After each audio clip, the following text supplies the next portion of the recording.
Jadi kuncinya itu harus nyari pasangan yang ngingetin untuk minum air putih ya. Alah, diri boleh. Makan micin juga bisa bikin bodoh kalau kebanyakan juga. Ya mungkin ini sekelibat aja ya. Jadi hanya untuk kayak informasi cepat. Jadi pokoknya kalau misalnya kalian yang emang bener-bener mau detail dan mau menghitung, kalian itu kalau makan buah jangan lebih dari 20-30 gram. Kadar gulanya, kadar karbohidratnya gitu. Nah, berapa banyak kalian bisa Google karena masing-masing buah tuh beda. Dan yang kedua, kandungan dari gula dalam buah itu ada namanya fruktosa. Nah, fruktosa itu dia mengaktifkan enzim di dalam badan kita, namanya de novo lipogenesis. Wah, pusing banget lah gitu kan. Sorry ya, aku ngomongnya ngejelimet-jelimet nih. Tapi si de novo lipogenesis ini, dia membuat gini, misalkan si Juan nih, mau olahraga nih, tapi makan buahnya kebanyakan. Akhirnya dia mengaktifkan si enzim tersebut nih ya. Akhirnya, apa yang terjadi sama si Juan? Lemak-lemak yang ada nih nempel di badan kita yang tadi kita mau bakar di saat kita lagi lari, dia tidak bisa terbakar. Pusing nggak? Kita mau sehat, mau bakar lemak, tapi karena makan buah terlalu banyak, akhirnya si fruktosa tadi mengaktifkan si enzim tadi, jadi nggak bisa kebakar malah lemaknya. Gitu. Gila juga ya. Iya, pusing ya makanya. Baru tahu loh itu serius. Iya, betul. Sehat aja susah Karena selama ini yang kita pikir buah itu justru malah bikin sehat kan, ada antioksidan lah, ada ini itulah, cuma dan mindset itu yang membuat kita makan buah malah banyak gitu kan. Tapi ada side effect-nya juga dari makan buah kebanyakan. Iya, betul. Nah, jadi sebenarnya kalau tadi Jovan bilang, aduh, kok mau sehat kayaknya susah banget ya, kok mau sehat kayaknya kok punya banyak perhitungan, punya banyak kayaknya aturannya tuh susah banget ya, kayak gitu. Nah, sebenarnya masalah susah apa enggak itu tergantung dari pribadi masing-masing. Karena sebetulnya nih buat aku sama Rere pun nggak pernah yang istilahnya kita benar-benar hitung, benar-benar kalkulasiin gitu. Yang kita make sure dalam hidup kita yang penting kita, ya kan mungkin dari TK, PSD kita diajarin kan, makan dan minum 4 sehat, 5 sempurna. Ya kan? Nah, habis itu kita harus stay aktif aja, olahraga gitu. Karena olahraga itu adalah salah satu aktivitas fisik yang paling menguras gula di dalam badan. Kayak gitu. Oh, oke. Kok berarti tadi yang nanya tuh pinter ya, yang nanya tuh tepat sekali ya. Nah, aku lanjutin nih kok. Aku lanjutin ke pertanyaan berikutnya. Nah, sebenarnya kayak menurutku ini kurang penting ya, kurang berbobot ya kok pertanyaannya. Ini dari namanya Darren Peter kok. Darren. Ya. Aku kenal ya orangnya. Iya, kayak kenal. Pertanyaannya kayak gini, apa kontrol gula itu bisa dengan cara minum air putih yang banyak? Katanya dia gitu. Bisa nggak tuh kok? Nah, kalau misalkan kontrol air putih ini, Rere yang suka ingetin aku, jangan lupa minum air putih, jangan lupa minum air putih. Nah, jadi kalau misalnya dibilang nih, si Darren Peter nanya apakah minum air putih itu bisa mengontrol gula. Yang bisa mengontrol gula itu sebenarnya bukan air putih, tapi yang bisa mengontrol gula itu ya tangan dan mulut kita sendiri nih. Tuh. Nah, cuma air putih itu membantu untuk menetralkan segala sesuatu yang masuk ke mulut kita. Karena tanpa dipungkiri, sekarang tuh banyak banget kan fast food, apapun itu semua. Dan kita itu harus jaga kadar hidrasi dalam badan kita. Jadi istilahnya supaya badan kita tuh tetap dalam kondisi fokus. Makanya ada salah satu brand minuman, minum pip setiap hari supaya fokus gitu kan. Nah, karena itu yang dibutuhkan air, itu peran air penting sekali dalam badan kita. Gitu. Jadi kuncinya itu harus nyari pasangan yang ngingetin untuk minum air putih ya kok. Alah, diri boleh, betul. Karena itu aku salah satu yang menemukan dampaknya. Udah. Kita lanjut ke question yang terakhir kok ya, ini dari question box. Dari drama.queen_. Benar nggak sih kalau konsum gula kebanyakan bisa bikin bodoh? And kenapa? Thank you. Oke. Ini mesti Sandi yang jawab nih, soalnya dia lebih sering research. So, kalau boleh nambahin kok ya, kalau kita minum gula kebanyakan bikin bodoh, makan micin juga bisa bikin bodoh kalau kebanyakan juga. Jadi aku jawab dulu yang makan gula bisa jadi bodoh apa enggak ya? Iya, oke. Tapi kan tadi Juan nanya micin, boleh dong. Ya, nah, jadi gini teman-teman. Salah satu jadi aku bisa kasih tahu ke kalian nih, mungkin nanti buat anak-anak youth yang nonton nih, gampang. Gimana caranya tahu bahwa kita tuh sebenarnya udah kelebihan gula atau udah kecanduan gula apa belum? Nah, pada pengen tahu nggak? Mau banget. Nah, yang pertama, kalau kita lagi bengong, lagi lapar, lagi bosen, ataupun lagi nggak ngapa-ngapain, itu tiba-tiba craving, pengen yang manis-manis, pengen yang manis-manis, pengen yang manis-manis. Nah, itu artinya, itu salah satu indikator bahwa kalian tuh udah kecanduan yang namanya gula. Nah, terus yang kedua, ngomongnya gimana ya? Aku mencoba untuk mensimpelkan. Oke, gini. Jadi kalau kalian, di saat kalian makan gula, dan kadar gula yang kalian sudah makan tuh udah terlalu banyak, udah kelewat batas nih, itu tanda-tanda pertamanya, kalian akan mulai hiperaktif. Jadi kalau orang ngomong sugar rush, orang bilang, wah, kegulaan nih orang nih. Gitu. Gula. Iya. Nah, setelah dari tahap itu tuh nanti kalian akan tiba-tiba nguap, ngantuk, lemes.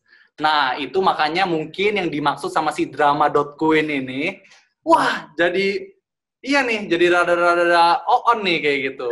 Nah, itu adalah akibat dari gula yang kelebihan. Jadi salah persepsi yang ngantuk jadi bodoh ya, Kok ya? Iya, betul gitu. Bisa ditambah gula, kebanyakan gula bikin kebelet kencing terus. Ya nggak sih, Kok? Itu kalau kamu banyak minum. Iya, banyak minum. Iya. Ini nih bodoh nih. Gara-gara bobanya itu pasti. Jadi keluar terus dia. Gara-gara milk tea. Iya, aku punya teman yang kayak hyperaktif banget gitu kok. Kayak namanya inisialnya Erika Audrey gitu lah kok. Jadi tuh aktif banget gitu kok.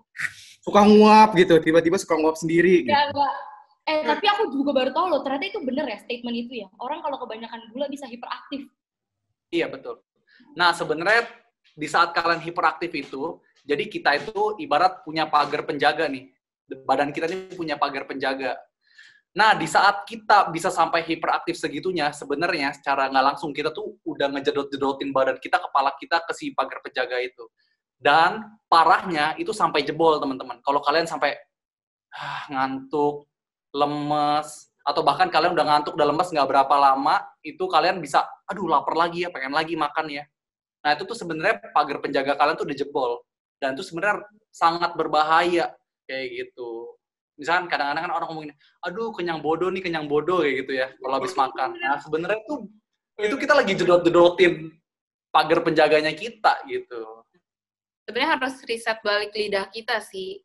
Maksudnya dibiasain lagi, karena kan sekarang makanan itu terlalu enak dan terlalu berasa banget kan.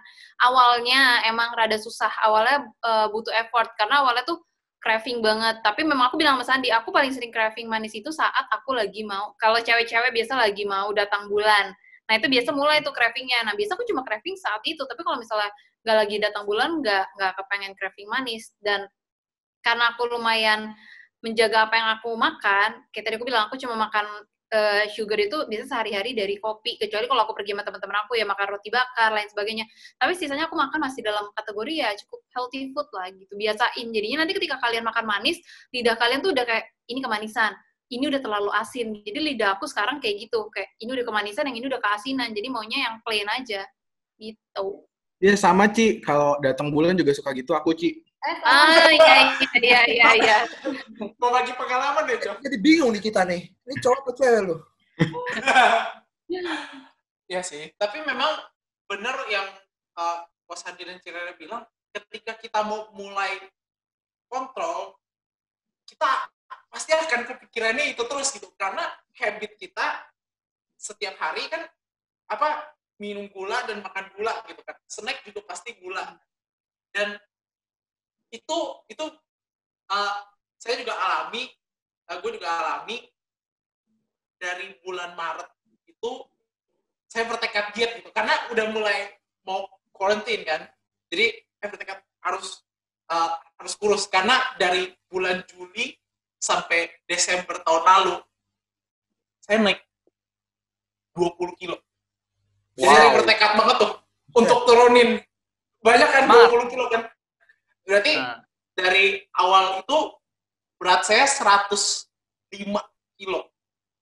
Sampai akhir Juni, 4 bulan, saya turun 15 kilo. Tapi itu berat banget. Itu mantap, bagus. Dan gini ya, gue nggak ada bekal knowledge yang kayak Kosadi dan Cirere punya gitu. Dan yang kepikiran tiap hari cuma craving, dan gue mau push diri gue untuk olahraga tuh every weekday. Dan itu ya nggak stres juga sih, karena kalau mau kayak ada cheat day gitu, kayak ada hari yang I can eat kayak lebih longgar lah. Tapi aku ini tuh berat banget gitu loh. Kalau menurut Kosandi dan Cirere itu apa sih yang bisa membuat kalian menahan godaan itu? Kalau aku kan nggak boleh sebenarnya dibawa stres gitu kan, nggak boleh gitu. What make you kayak enjoy untuk bisa resist godaan itu gitu? Ada tips yang you can share gitu? Karena sekarang aku pun udah mulai longgar nih, kan dari Juni awal sampai sekarang cuma turun kayak 2 or 3, udah mulai longgar nih, karena craving-nya udah mulai sulit ditahan ya. Aku ini udah mulai longgar juga gitu. Ada tips yang bisa dibagi buat aku sama buat yang nonton? Kalau aku sama Sandi tuh kita beda tipe. Kalau Sandi tuh lebih berpatok yang penting sama kalorinya. Aku juga setuju sama yang itu. Cuma kalau aku pribadi, karena aku sering olahraga, aku mikirnya buat apa kok olahraga capek-capek tapi aku habisin dengan hal yang terlalu berantakan gitu loh. Kayak kamu kan olahraga tuh, kita olahraga capek kan, maksudnya kita effort, kita ngangkatnya capek, kita keringetan, terus belum cewek kalau keramas, hair dryer segala macam. Jadi aku nggak mau menyia-nyiakan itu, dan lama-lama makanya tadi aku bilang kita tuh harus biasain gitu loh, kayak biasain makanan yang kita makan itu enjoy. Jadi aku sekarang carinya tuh selalu healthy food, sampai misalnya kayak Sandi kan suka banget ayam semacam jenis ayam geprek lah ya, dia suka pesen tuh gitu. Kenapa nggak berani sebutin karena nggak disponsor ya, ya. Sponsor kita dulu ya. Nah, Sandi tuh suka pesen. Kayaknya aku 3 tahun deh. Nah, aku nggak mau kayak gitu. Jadi menurut aku lebih baik aku makan healthy food. Kalau emang aku lagi mau cheating ya, aku cheat meal bukan cheat day. Jadi misalnya aku mau pergi sama teman-teman aku malam, ya udah aku cheat mealnya malam, siangnya enggak, aku tetap dalam kalori harian normal. Dan biar nggak bosen, makanya aku bilang kalau kalian belum bisa 80 healthy, 20 yang cheat, 60-40 lah gitu. Kalau aku perbandingannya 70-30. Nah, salah satunya kopi itu, menurut aku karena aku enjoy banget minum kopi, itu udah masuk ke cheat-nya aku gitu. Tapi sebenarnya aku healthy. Jadi sebenarnya lebih, kalian harus punya cara cara nikmatin enjoy-nya itu. Dan aku orang yang sangat ngitungin kalori dalam sehari. Nah, itu ada aplikasinya namanya Fat Secret. Kalau aku pakai aplikasi itu untuk kira-kiranya, sebenarnya kalian Google juga bisa sih. Gitu, yang penting kita harus enjoy sama hidup kita nggak sih? Maksudnya jangan dibikin stres kayak temen aku ada beberapa yang nggak bisa makan healthy. Dia bilang kalau makan makanan kayak aku dia nggak enjoy. Terus aku bilang ya udah nggak apa-apa, emang jangan ikutin aku. Ikutin aja cara dia nggak apa-apa. Yang penting aku selalu bilang tapi jangan pernah lupa untuk olahraga dan masih dalam kalori harian kita. Gitu sih. Kalau aku ya harus temuin cara enjoy-nya kalian juga sih. Karena setiap orang nggak bisa dipaksakan kayak aku sama Sandi. Makanan kita lumayan berbeda. Cukup nggak dari Rere? Cukup ya Jess? Sih. Jadi sebenarnya nggak boleh dibawa stres ya. Kita akan terbiasa juga setelah berapa lama diet. Kita akan terbiasa juga dengan makan ayam yang cuma direbus atau cuma makan telur for breakfast gitu. Kita akan make that part of your life gitu ya. Enjoy the process. Nah, puji Tuhannya kita itu hidup di Indonesia nih, yang kaya akan rempah-rempah. Jadi kalau misalnya mungkin tadi Rere bilang plain atau tawar. Nah, maksudnya plain dan tawar itu bukan dalam arti, wah, yang cuma direbus apa dikukus, enggak. Tapi artinya kita nggak menambahkan, yang topik kita kali ini, gula terlalu banyak. Ataupun juga memasukkan segala sesuatu tuh yang bahan-bahan yang nggak alami, kayak gitu. Nah, karena sebenarnya Indonesia tuh rempahnya itu kaya banget. Dan kita harus bersyukur sama hal itu, kayak gitu. Mantap. Tapi lain kali aku masak ayam, boleh tambah rempah-rempah ya. Oke, jadi tahu deh sekarang. Pokoknya jangan bikin sesuatu yang bikin badan kita tuh stres. Karena kalau stres itu kalian sadar nggak sadar, banyak kan cewek yang udah berasa, gila gue makan udah dikit banget tapi perut gue buncit. Itu salah satu penyebab kalian belum. Banyak banget cewek kayak gitu, Ci. Erika, Ci. Itu bisa karena kalian tuh terlalu stres. Atau aku juga baru tahu misalnya kita yang diet makan terlalu dikit, otak kita itu udah bilang nih ke badan, apapun yang lu makan jadiin cadangan lemak. Makanya ada orang yang makannya dikit tapi perutnya gelambir, jelly. Itu karena perutnya itu terlalu banyak cadangan lemak. Jadi mereka nggak sadar, mereka pikir makan dikit akan bikin mereka kurus, padahal tapi mungkin nyebutnya fat skinny fat. Nah, kayak gitu. Jadi perutnya nggak akan bisa kenceng gitu. Makanya aku selalu bilang yang penting enjoy food kalian dalam kalori harian kalian, dan yang terpenting itu olahraga. Makanya kita berdua itu ini background-nya ini. Untuk bikin semangat orang-orang harus rajin berolahraga. Beda ya sama kita ya. Please banget olahraganya jangan cuma kayak treadmill gitu guys. Itu benar-benar repot banget. Maksudnya boleh treadmill, tapi jangan setiap olahraga tuh cuma maunya kardio. Karena kan kalau orang yang nggak sadar, kardio itu kan nanti lama-lama masa otot kalian tuh kebakar kalau kalian nggak pernah gain muscle kalian gitu loh. Oh, Cici kok kalau gitu nih aku ada yang relate nih. Jadi gini, kan tadi kan si Jason itu turun 20 kilo kan. Nah, kalau aku kebalikannya, aku dari 1 tahun ini aku naik 20 kiloan kok. Nah, aku kebalikan. Beratku ditransfer ke Jovan soalnya. Iya. Nih Ciranya kalau Coach Yandi lihat yang aku tahun lalu tuh aku kurus kok. Ini aku sekarang dulu baju ukuran S aku muat. Sekarang aku L udah pas. Aku udah pusing. Nah, abis itu oke, nah ini aku ada hubungannya tuh sama sekalian PSBB. Jadi aku bingung nih, Ci, kok. Jadi selama ini tuh aku kan makan tuh kan jadi kayak bahkan jadi banyak gitu kan, nyampe naik 20 kilo kayak gini. Nah, abis itu akhirnya tuh aku tuh jadi coba untuk olahraga nih. Setelah udah kayak gini, aku mau kurus, aku udah tekad aku mau olahraga sama kurangin makan. Taunya pas aku lagi olahraga nih, Ci, udah 5 hari, itu tuh aku turun tuh 7 kilo gitu, Ci. Jadi kayak pokoknya kayak itu tuh bener-bener diet yang parah. Jadi kayak aku makannya gini, aku terus itu turun parah banget. Itu aku jadi kayak, wih seneng nih. Tapi Ci, emang bukan jodohnya kali ya, Ci. Treadmill aku rusak. Treadmill aku setelah itu rusak. Dan abis itu aku udah niatannya udah gak ada lagi, Ci, kok. Jadi aku bingung, ada cara gak sih apalagi pas PSBB gini? Aku bingung. Berhenti makan. Nah, kalau misalkan masalah diet ekstrim, ingat tadi tuh aku udah bilang, wuci pifan, segala sesuatu yang berlebihan tuh nggak baik. Nah, seringkali orang itu sadarnya, nah macam-macam gini, aduh udah 20 kilo nih, akhirnya langsung cut off semua. Cut off semua, olahraga sekuat-kuatnya, segila-gilanya gitu. Terus makan semuanya, misalkan serba direbus, atau misalkan serba dikukus, jangan pakai bumbu apa, semua segala macam. Nah, makanya buat aku pribadi nih, kan aku juga punya beberapa klien, aku selalu bilang ke klien-klien aku bahwa cheat meal is not a cheat, it's not a cheat. Nah, it's essential, kayak gitu. Nah, ini juga sama, yang berlaku juga sama olahraga. Di saat kita itu, istilahnya makan terlalu, istilahnya nggak ada rasa, terlalu plain, atau olahraga terlalu, wah keras deh, pokoknya sampai badan tuh sakit-sakit semua, atau sampai pokoknya kalian tuh, wah ngos-ngosan banget setiap kali olahraga. Itu tuh ada namanya hormon kortisol nih di badan. Itu tuh hormon stres, teman-teman.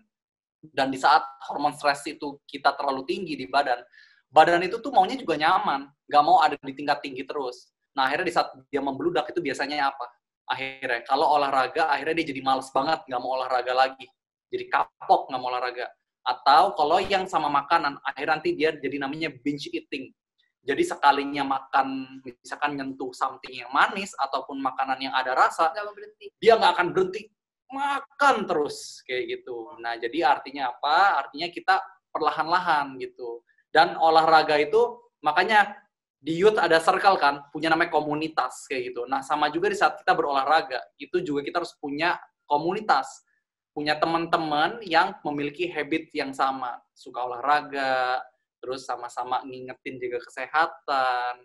Jadi ngingetin baca firman Tuhan punya, ngingetin olahraga punya, ngingetin kesehatan punya juga kayak gitu. Dan olahraga itu bisa di mana aja. Bahkan kalau misalnya aku sama Rere sama teman-teman lagi pergi, itu pun juga kita olahraga gitu. Kadang-kadang ada push up, ada sit up. Dan sebenarnya diet ekstrim yang turun terlalu cepat, menurut aku juga nggak baik. Karena kan kita punya masa badan kita tuh ada masa air, masa otot, sama masa lemak. Nah, dengan turunnya badan kamu nih, misalnya dalam seminggu 7 kilo, yang turun masa apa gitu. Kalau yang turun ternyata masa otot, malah menurut aku kamu rugi besar gitu. Kalau yang turun masa air ya oke, turun masa lemak itu malah bagus banget. Tapi kalau sampai yang turun masa otot kita itu malah metabolisme kita juga drop. Makanya aku selalu bilang jangan pernah diet ekstrim. Aku selalu mikirin kalori karena itu penting banget untuk metabolisme badan kita gitu. Jangan pernah berpatok sama yang namanya timbangan. Lihat kaca. Lihatlah kaca, karena mirrors don't lie katanya. Mirror don't lie. That's so deep. Berarti persepsi kita selama ini banyak yang keliru. Sekarang udah lebih diluruskan karena adanya Mas Andi and Cirere. Thank you very much. Kita juga belajar. Iya.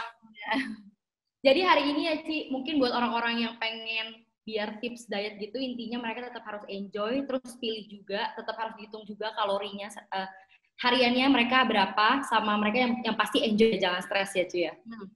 Sama harus di cewek yang nggak mau punya perutnya bloating, nggak boleh stres, yang nggak mau jerawatan, yang tidur juga harus cukup, semua sih kita semua harus balance. Buat cewek-cewek olahraga biasa orang lebih malas olahraganya soalnya. Oke deh Ci, gila. Kita udah panjang banget ngobrolin tentang gula. Iya ya. Dan banyak fakta-fakta baru, informasi-informasi baru yang baru aku dan teman-teman nih yang lain pasti juga baru tahu sih. Benar. Oke, thank you banget buat hari ini, Cirere sama Sandy buat waktunya, buat sharingnya, buat pengalaman. Thank you. Thank you so much. Thank you, Bos Andi. God bless you and stay safe. Always Yeah, God bless guys. God bless. Bye.